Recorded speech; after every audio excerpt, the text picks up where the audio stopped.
Hello everybody, it's Dave from Eerie Arachnids.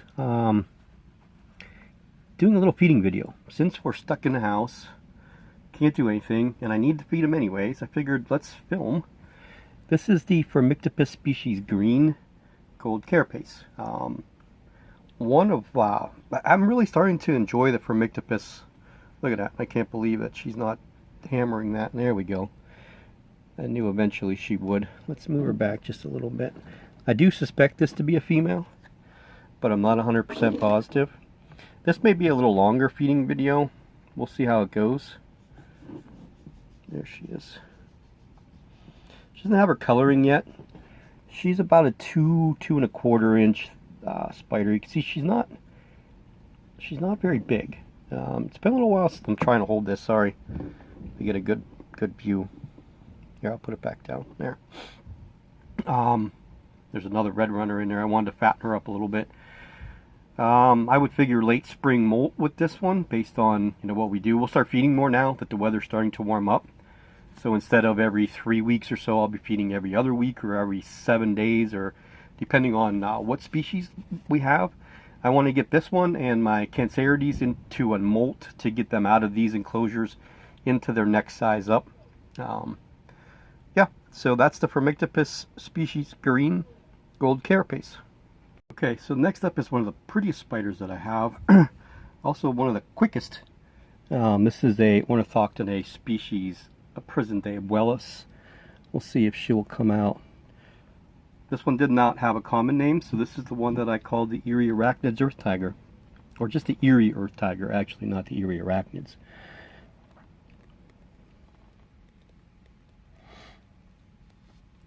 Come on, little one. She's not so little anymore.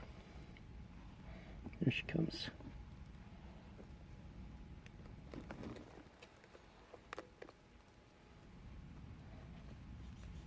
You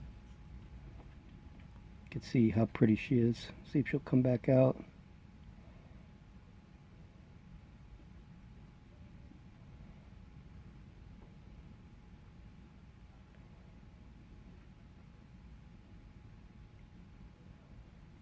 This is actually her first feeding since her last molt, so.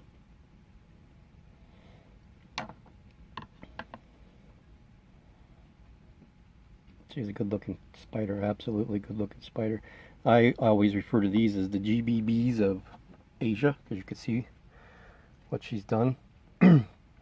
From the moment, this is the second one I've raised.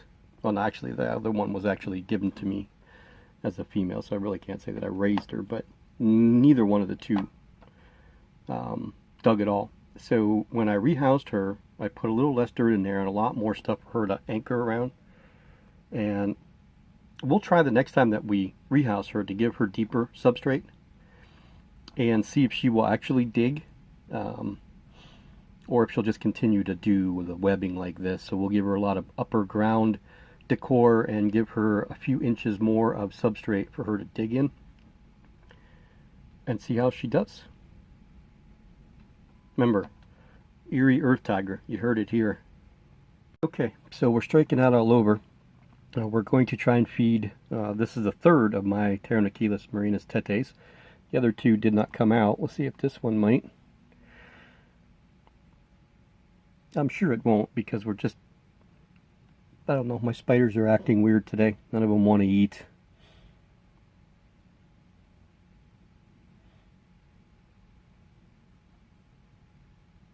The three of these have kind of, I don't want to say they've gone on a hunger strike, but they don't seem all that concerned with eating over the last month or so. Now, all three of them, yeah, there we go, we'll just do the hurry up and we're not going to show ourselves crap. Maybe she'll come out. Two of these are female, one of them's a male. Problem is that I didn't mark which one was which, so I don't know. I do believe that this one here is a female.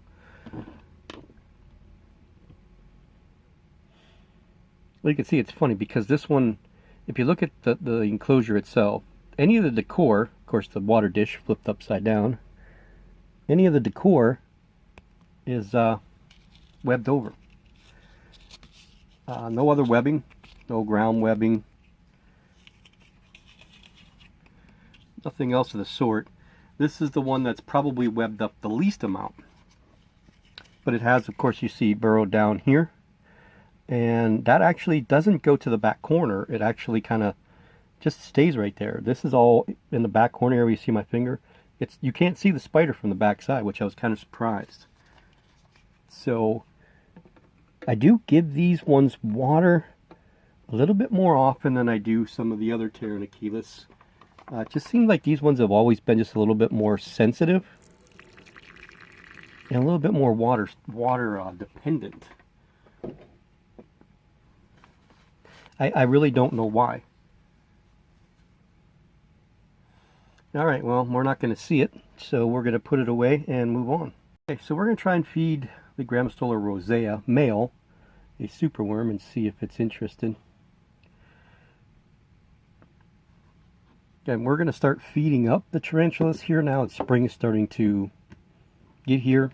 We want to get them fed and put some size on them so that end of springish they should all start molting, getting a little bit bigger. And then we'll go back to preparing them for winter. Stop, I had to sneeze. You don't want to listen to that. Doesn't know what's going on because the worms are not moving much. There you go, take it. Not this, the worm. Get the worm. Get the worm. You're too busy trying, there you go. Let's say you're too busy trying to get the skewer.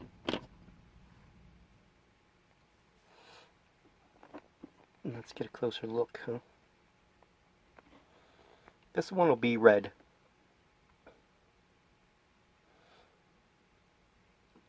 He had a little bit more of a reddish tint when he first molted last time. He's dulled down a little bit, so.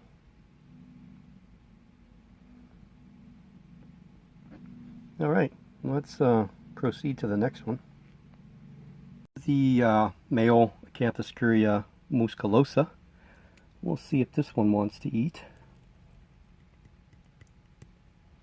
Oh yeah, yeah, absolutely.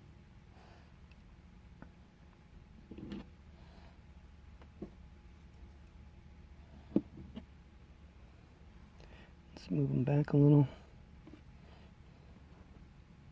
Oh, second clamp.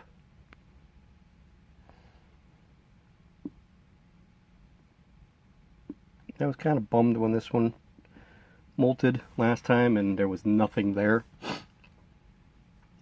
It's a little over 2 inches, so I'm sure that if it was female we would have had a little bit of something showing there, and we didn't, so.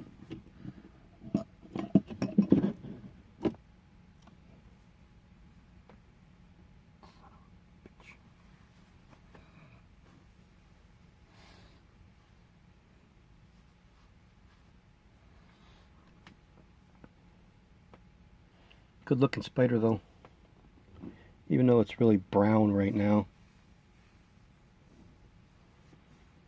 Let's see what happens in the next couple molts.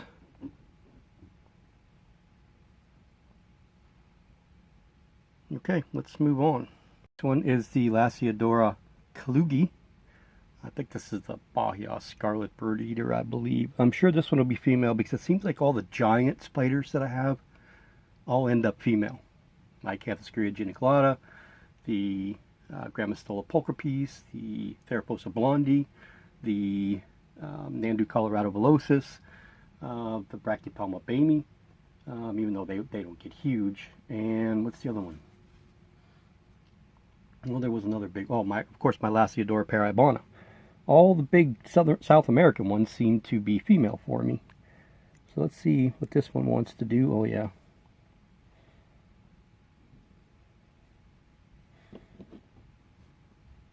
Let's see if we can get a close-up. We're gonna, oh boy, yeah, we're really, the camera has a habit of just doing whatever it wants to do, as you can see. There. Sorry about all that.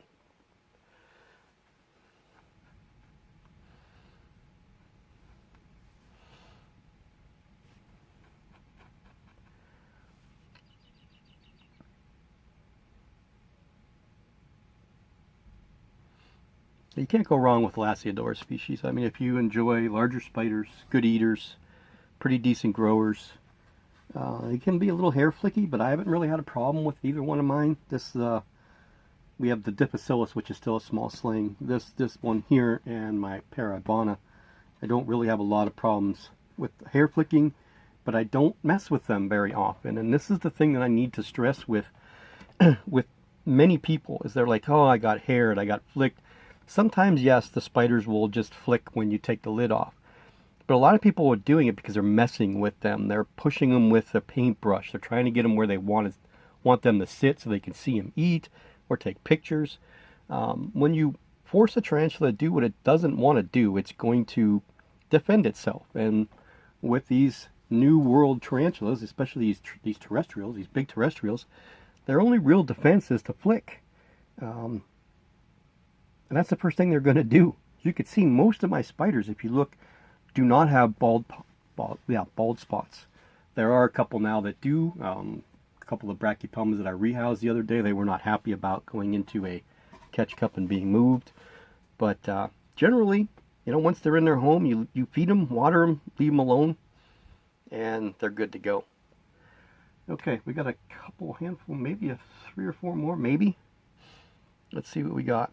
Oh, we're gonna try and feed the blondie today. I don't think you guys have actually seen the blondie in a while, so we're gonna try and feed her. And then the next video we're gonna do is a little bit of an update, some tarantulas that moved homes, before we get into the next actual tour video. See if the female Grammostola porteri, quote unquote, will feed.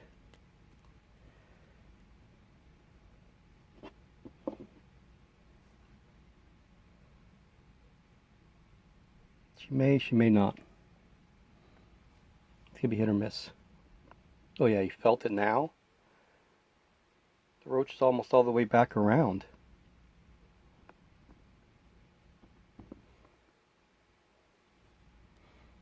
Guess it'll be the telltale here.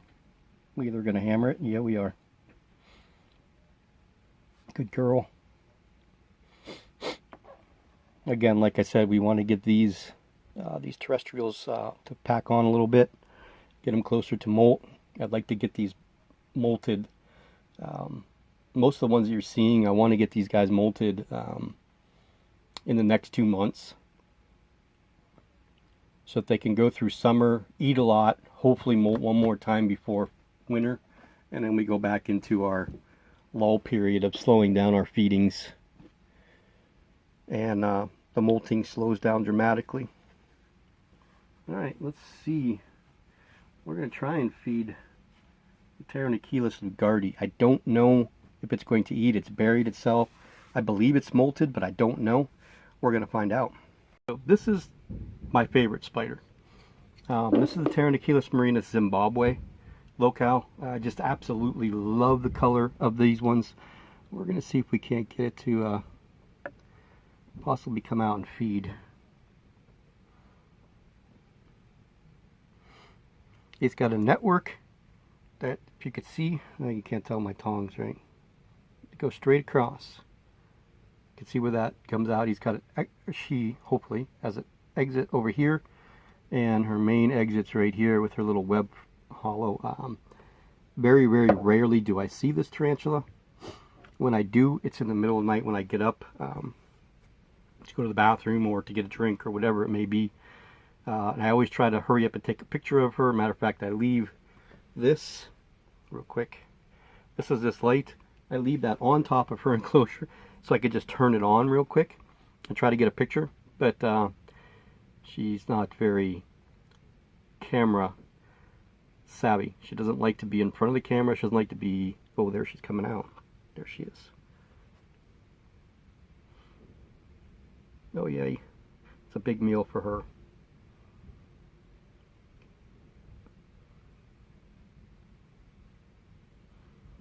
This is another one that I want to get this next molt on as quick as I can, but I'm not going to overfeed her. That's going to be a big, big meal for her.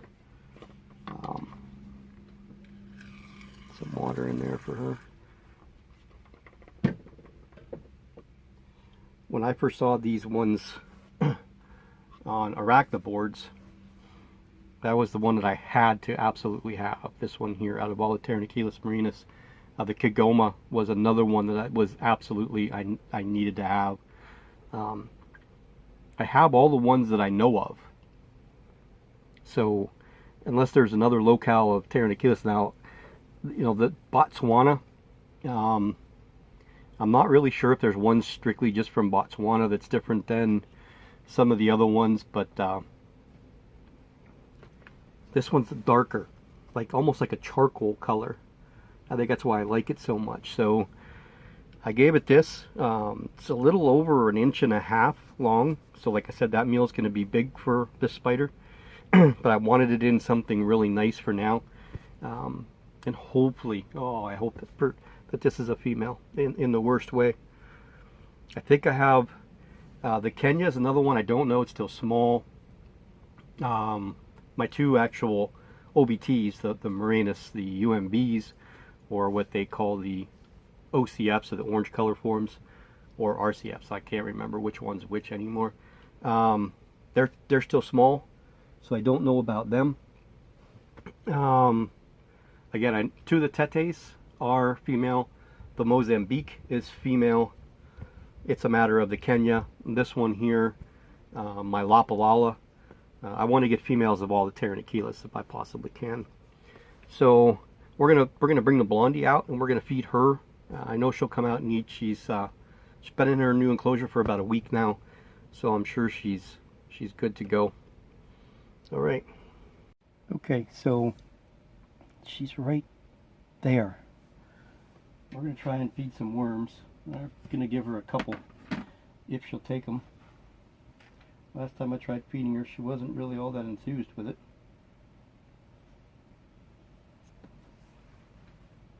Let's see what happens this time.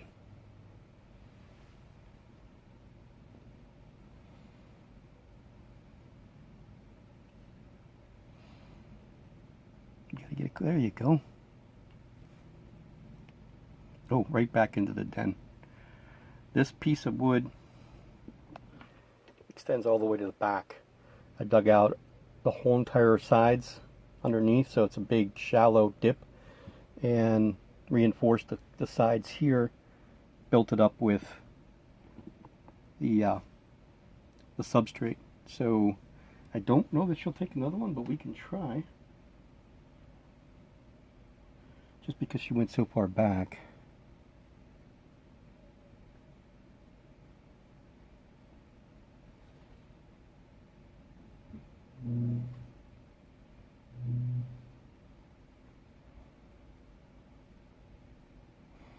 Come on, girl.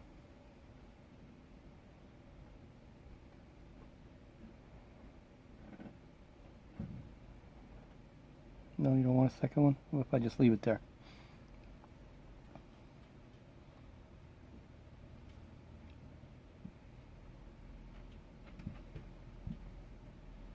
Nope, you don't want it.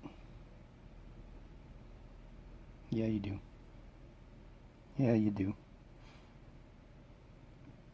There it goes.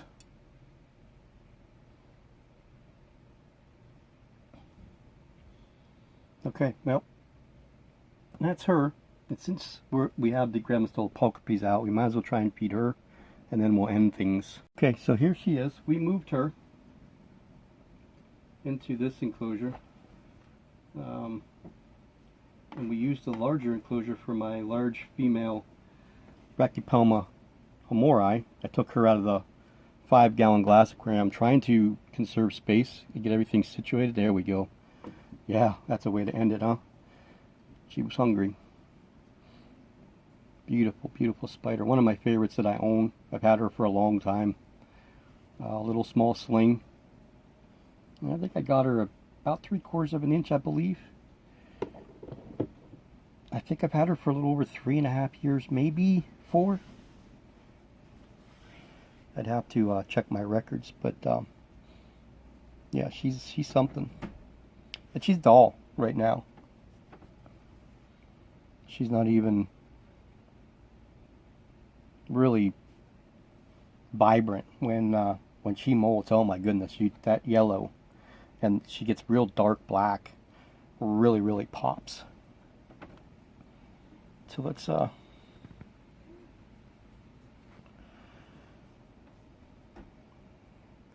maybe we'll take a picture of this, and this will be the thumbnail, huh?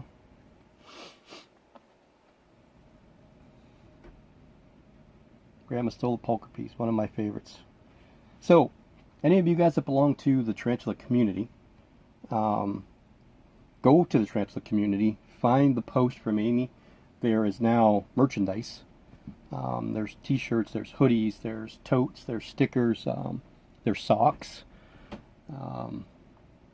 I don't know what else y'all put on there, but yeah, go pick up some tarantula community stuff. Rep the group. So there are proceeds, or not proceeds, but there are profits from the sales of those. I think she toned down the prices some. I'm not really sure. I didn't really look. I just ordered mine through the sample. But any of the profits from any of the merchandise at the tarantula community will go to the Tarantula Keepers Coalition, which will go to helping the Tom Patterson Fund for the lawyers to fight this importation stuff, and the USFWS also go to the Sri Lankan land, trying to purchase the land in Sri Lanka for the preservation of the species that's there, and to build a research facility, and whatever other things that we might need to do. I don't say me because I'm not part of it, but whatever the TKC needs to do. The shirts are cool. It's got the logo on it on the back, and then it'll be, I don't know if we should put the small logo on the front for just the regular shirts, but like we got staff shirts, so the little logo's on the front, but multi-colors, male, female. I'm sure she did kids shirts too, so if you want to pick one up for the little one, please go check it out. I'm not saying you have to go buy anything, but at least check it out. If anything piques your interest, pick it up.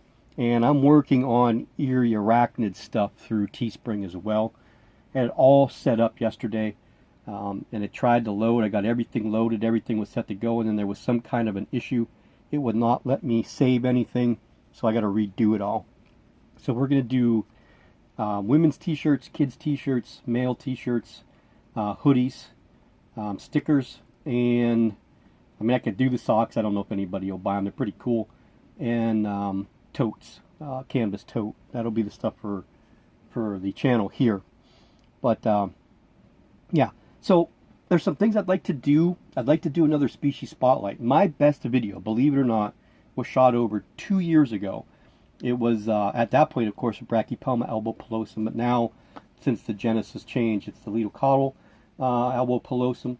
I did a basic care video of the species, and I'm still getting views on that and still getting comments on that. I think it's got over 2,000 views, I believe. That's one of only a handful of videos, believe it or not, that has over 1,000 views that are on my channel. One was Elasiodora parabana. The first year I really started doing videos, when my little parabana was still a little over an inch, maybe inch and a half, running around the enclosure trying to catch its meal. Those are the two most popular videos out of all the stuff I've done. So I'd like to do another species spotlight video on a species, and I'd like for you guys to give me an idea of what you would like to see. Of course, I have to have the spider in my collection for that to happen, and it doesn't matter which one, but preferably something that I can get on camera, because a lot of times I'm having difficulties getting some of these things on camera. I tried to feed how many Pterinochilus today? 6, and not only the one tete and the Zimbabwe actually grabbed something. The other ones didn't even feed. So yeah, let me know down in the comments if there's a species that you would like for me to do a species spotlight on. We'll give you some information, some care tips, husbandry, housing, enclosures, temperatures, where they're from, as much information as I possibly can give to you. Again, like I said, it's got to be something that I have, preferably. It doesn't need to be an adult or even a large juvenile. It could be one of the slings, but I would prefer it to be one of the bigger ones. So, something like this. I don't want to do the blondie, so let's rule that one out right now, the Theraphos blondie. This is the first Theraphos that I've had, so I'm still trying to make sure that I'm doing what I'm doing right before I tell other people what they should be doing. I like to try and go off of my experiences and information that I've got from other keepers before I start doing I hate to give information that's not correct. You know, I give the information to the best of my knowledge, and of course some of the stuff is anecdotal, stuff that I've witnessed or gone through, and how I've kept things. So we're going to do some rehousings. I got some more stuff to move. I got a bag of, finally got out and got a bag of topsoil. So I got topsoil, and I got 2 bags of cocoa fiber. It's cocoa peat, actually, so it's ground up a little bit more. So we're going to do some substrate mixtures with those 2 and the sphagnum moss, because that sphagnum moss, the peat moss, is really, really dry. And of course some sand and some vermiculite and some clay and some other stuff, you know, crushed up leaves, throw in some sphagnum moss, some other stuff for different tarantulas. I know I want to rehouse the Stichoplastoris species Nicaragua. I want to use the enclosure that she's in for one of the Pterinochilus Kigomas. I also want to get my Stratogyra sanderi, Darlingi. Well, those ones are probably still okay for right now. But yeah, so if there's something that you want to see in a species spotlight, please put it down below. And thanks everybody for watching, and thanks everybody for hanging in there with me. I know it can be trying times. It's been a long time since I've put out videos consistently. Work is it's just too hard for me to, you know, to go into work every day, come home and have energy to actually do this. It's a lot. You get to that point where you're like, okay, well now I got to feed spiders, so I want to film them, but I just want to feed them and be done with it. So we don't have any males coming in. You know, there's some stuff I could get bred, some spiders that I probably could breed. I just don't know how much I want to get crazy right now. My Simulpass Victoria is one that I definitely want to get a male for. My Armenia is not big enough yet. I'm going to hold off on my Bamey because now I have the male. You know, he's probably a sub-adult male. Don't know how close he is to maturing, but so I'm going to hold off on that. Of course, my Homoris, I got a male and a female of those. The male is a sub-adult, the female is an adult. I'm not even going to try and pair the Nandu Colorado Velocis again. I just don't want to deal with it. I will not pair the Lasiodora parabona unless the person that sends me the male will take 95% of the egg sac, because I do not want to deal with 2,000 little babies. Next year will be the big year for me. We'll get the Abies penniloris bred again, and hopefully next year will be my African species. We're going to go crazy with the African species, so we want to get those guys all grown up this year. Figure out which ones are males and which ones are females, and then find some partners. So again, thanks for watching. Thanks for tuning in. If you have any questions, please feel free to comment down below. Look me up on Facebook. Go to the tarantula community. Find me there. Find me on Instagram at Eerie Arachnids, or on my Eerie Arachnids page on Facebook. You can find me on any of those things. If you have questions, please feel free to ask. And anytime I have the time, I am always available to answer questions to the best of my knowledge. So with that being said, hope you guys enjoyed everything, and happy keeping.